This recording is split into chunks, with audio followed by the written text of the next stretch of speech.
Pro Japanese Auto Repair chuyên sửa xe Nhật, bảo trì định kỳ 15.000, 30.000, 60.000, 90.000 mile. Thắng hệ thống điện, làm valve, máy lạnh, máy sưởi, radiator, timing belt, drive axle. Làm việc 6 ngày trong tuần, nghỉ ngày chủ nhật. Nhận Visa Mastercard, điện thoại 714 839 8393.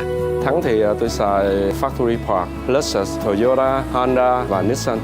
Và chúng tôi xài đồ park của dealer OEM Park. Và thưa anh, đây là Honda và Toyota thì cũng vậy thưa anh Dạ, ạ. cũng thế.